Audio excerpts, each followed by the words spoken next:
We're looking for new ways to really push the technology. Zipper's always been a company that really likes to challenge ourselves, and we started thinking about doubling what we had done in the past and then doubling again, and finally went with about 8x what we were doing, and really thought once we got to that point we could make an entire battlefield with all human players. So that became the inspiration. What we really wanted to do was be able to create a massive scale game with the same visual quality as a smaller game.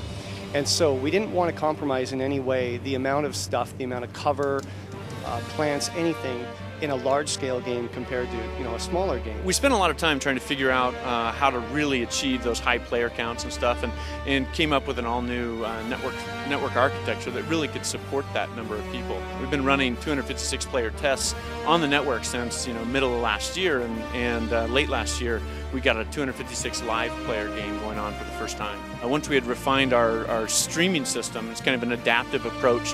We're really happy with the level of fidelity that we could get. So I think we've made some some very minor sacrifices, and hopefully they're small enough that the player won't perceive them.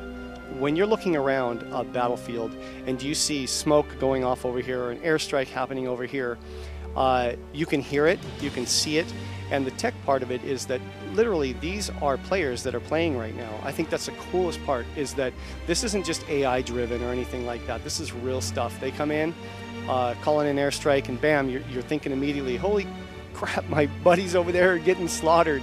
So it's pretty cool to see that all come together.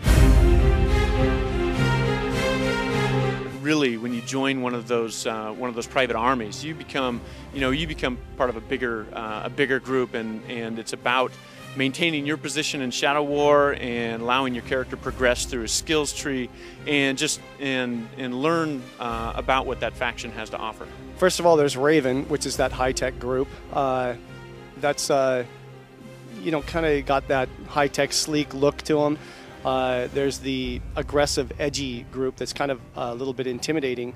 That's the Sever group, and they're definitely one of the younger groups that I think would be very appealing to younger kids.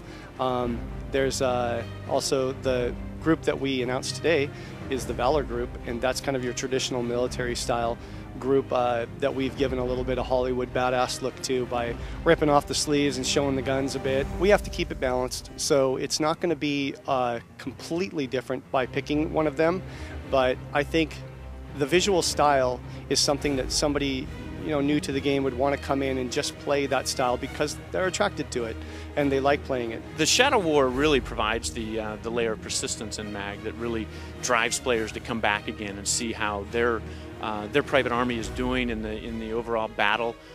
Gives them the ability to make progression through ranks, so they can meet people, and there's somewhat of a social aspect there.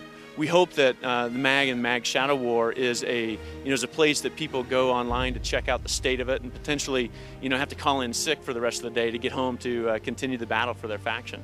No matter what game you like, I would say this game is for everybody, and I think you can come in, you can do it strategically, you can do it run and gun. That's kind of the way I play, and it's fun no matter what you do. It's a game for everybody. I think we've made great strides in our networking technology to make sure that everybody's got a great online experience. And after all, MAG is a first-person shooter that we hope that everybody gravitates towards.